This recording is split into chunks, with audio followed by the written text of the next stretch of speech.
Subscribe करें जनता की आवाज़ अब तक को और बेल आइकन को दबाएं और पाएं सबसे पहले न्यूज़।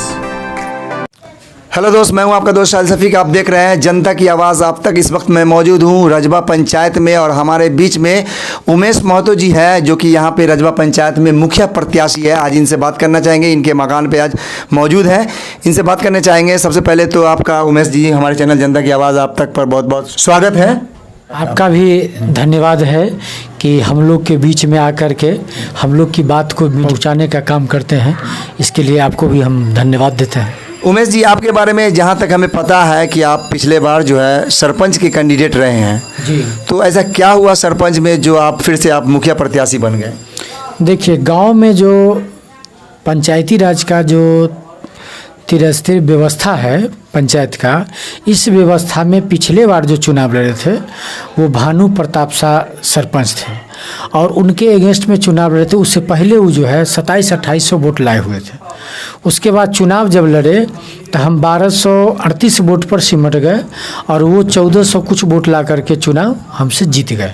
208 वोट से लगभग जीते थे।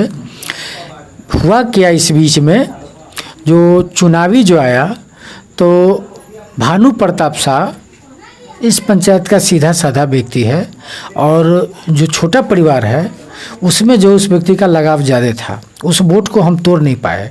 दूसर, भानु शाह जिस जाति से आते हैं उस जाति का इस पंचायत में सबसे ज़्यादा वोट है और उस वोट को हम तोड़ नहीं पाए। इस बार जो हम पंचायत चुनाव लड़ रहे हैं इसमें ज़्यादा वोट साहू जी का है, लेकिन उसमें 4 कैंडिडेट ऐसे हैं जो व्यक्ति बराबरी में वोट काट सकते हैं। तो ऐसे आपके पंचायत में बहुत सारे कैंडिडेट हैं, तो उन लोगों को हरा कर अपना एक मकाम हासिल करना कैसे आप कर पाएंगे?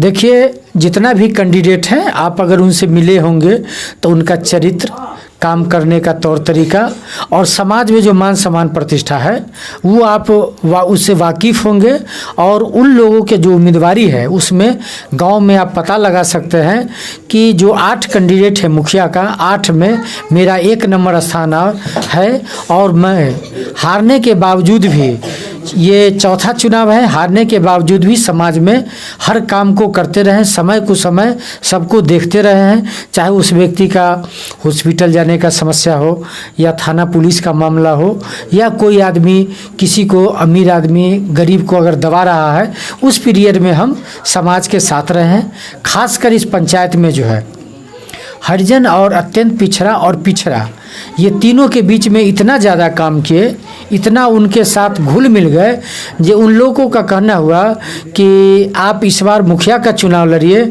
और जब मुखिया में आप जीतिएगा तभी मेरा भला हो सकता है। अन्यथा जो मुखिया के चुनाव इससे पहले जीता, जो गरीब गुरबा है इस पंचायत के, उसके बारे में कोई सोच विचार नहीं किया और उस व्यक्ति का शोषण किया।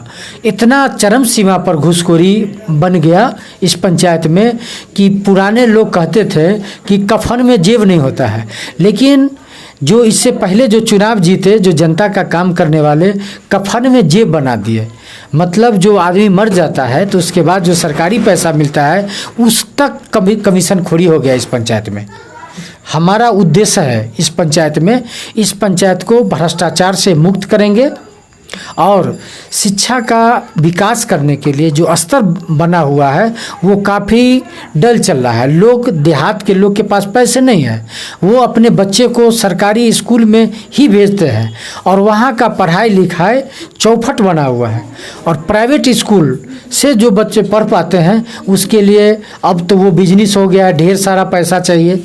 हम लोग सोचे हैं कि एक युवा क्लब बनाएंगे और युवा क्लब में एक युवा कोष होगा, जिस कोष से जो हमारे गांव के बच्चे पढ़ते लिखते हैं, इंटर कर जाते हैं, मैट्रिक कर जाते हैं और उनके पास जो है सिर्फ खेत में काम करने के सिवा कोई उपाय नहीं है, उनको उस युवा कोष से उसको इंटरव्यू में जो बाहर देने जाएंगे उसके लिए उससे 2-4-5 हज़ार लगेगा जो हम लोग देंगे और वहाँ इंटरव्यू दिला करके अगर 100 बच्चा मेरा जाता है, अगर 10 को पास कर जाता है तो 10 को अगर नौकरी मिल गया तो जान लीजिए 5 साल में 50 हो गया।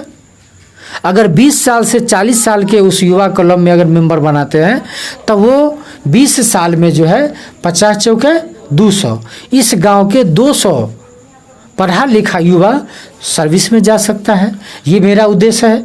दूसरा बात जो है, किसी गरीब को ये अनाज दे देना, कुछ खैराती बांट देना, उसका विकास का मकसद नहीं है।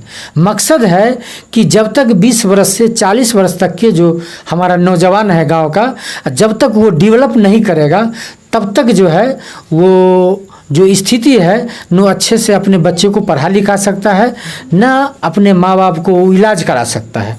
उसकी जो दुर्दशा जो समाज में बनी हुई है, वो दुर्दशा को देखते हुए समाज के जो गरीब परिवार है वो लोग हमको कहे जे आप मुखिया का चुनाव लड़िए और इस पंचायत का भला का काम कीजिए। पंचायत की जनता अगर आपको मौका देती है तो उनके सामने आपका जो है मैनिफेस्टो क्या, आप क्या करेंगे अगर जिता देती है तो? अगर जनता हमको जिता देती है तो नल का पानी जो पीने का पानी होता है वो फ्री मुहैया कराएंगे। चाहे उसके लिए हमको जो परिश्रम करना पड़े वो परिश्रम करेंगे। चूँकि एक मान के चलिए प्रतिनिधि होने के नाते जनता को पानी भी नहीं पिला सकते हैं तो प्रतिनिधि रहने का कोई औचित्य नहीं है। आपके गांव में नल जल योजना नहीं आया? नल जल योजना है, लेकिन हर परिवार से पैसे लिया जाता है और गरीब आदमी को खाने के लिए पैसे नहीं है। अगर उसको 30 रुपया बचेगा तो एक सप्ताह उसका सब्जी चल जाता है उससे। ये हमारी पंचायत का जो स्थिति है और किसान का जो स्थिति बन गया है, ये अतिवृष्टि से यहाँ मात्र 10% अगर एक भी 30 रुपया जो लिया जाता है वो तो मेंटेनेंस के नाम पे लिया जाता है या बिजली का जो बिल आता है उसको पे करने के लिए लिया जाता है। उसका मेंटेनेंस हम करेंगे, उसका मेंटेनेंस 5 साल तक हम करेंगे। तो आप हमारे चैनल के माध्यम से आप अपनी रजबा पंचायत की जनता को क्या मैसेज देना चाहेंगे? हम मैसेज देना चाहते हैं कि इस गांव के जो गरीब परिवार के लोग हैं, पिछड़ा वर्ग के लोग हैं, ये ST SC के लोग हैं, उन सब लोग जागरूक होकर के वोट करें और मैं इस पंचायत को भय मुक्त करूँगा और इस पंचायत में चौतरफा विकास कराऊँगा। देखिए, आपके चैनल के माध्यम से सभी जनता को मैसेज देना चाहता हूँ और आपका भी शुक्रगुजार हूँ कि मेरा चुनाव चिन्ह कलम दवा छाप है और वो 3 नंबर में है। तीसरे नंबर पर AVM में 3 नंबर पर बटन दबा करके जनता हमको भारी मतों से जिताएगी, ये हमको भरोसा और विश्वास है। चूँकि जनता के बीच में जो हम रहे हैं, हारने के बावजूद भी वो हमको गले लगा के रखे हैं और हमारे साथ हमेशा साथ दिए हैं और चले हैं। दोस्तों, हम बात कर रहे हैं उमेश महतो से, जो कि कलम दबात छाप से रजबा पंचायत से मुखिया प्रत्याशी है। इस वक्त हमारे साथ बात कर रहे हैं। दोस्तों, मैं हूं आपका दोस्त शाहिल शफीक। आप देख रहे हैं जनता की आवाज़ आप तक। जैसा कि आप जानते हैं कि जनता की आवाज़ आप तक लगातार अलग अलग पंचायत के कैंडिडेट से लेकर ग्राउंड रिपोर्टिंग भी लगातार कर रही है और लोगों से ये जानने की कोशिश कर रहे हैं कि कौन से प्रत्याशी का पलड़ा भारी है, कौन से प्रत्याशी की जीतने की उम्मीद है। लोगों से मैं लगातार ये जानने की कोशिश कर रहा हूँ और इस वक्त हमारे साथ रजबा पंचायत के प्रत्याशी हैं मुखिया के उमेश महतो जी, जो कि कलम दवा छाप से है। इनसे बात कर रहे थे। दोस्तों, मैं हूं आपका दोस्त शाहिल शफीक। आप देख रहे थे जनता की आवाज़ आप तक। अगर आप भी रजबा पंचायत से बिलोंग करते हैं तो इस वीडियो को ज़्यादा से ज़्यादा शेयर करें, लाइक करें, कमेंट करें। और अगर आप जनता की आवाज़ आप तक को अभी तक सोशल मीडिया पे फॉलो नहीं किए हैं तो फॉलो कर लें। जनता की आवाज़ आप तक सोशल मीडिया के हर प्लेटफॉर्म पे मौजूद है और ख़ास करके आप यूट्यूब पर जाएं और जनता की आवाज़ आप तक को टाइप करें और उसे सब्सक्राइब करके बेल आइकॉन को दबा लें ताकि हर ताज़ा अपडेट बिहार पंचायत चुनाव का मिलता रहे। दोस्तों, आज के लिए इतना ही। धन्यवाद। जय हिंद, जय भारत। सब्सक्राइब करें जनता की आवाज़ आप तक को और बेल आइकन को दबाएं और पाएं सबसे पहले न्यूज़।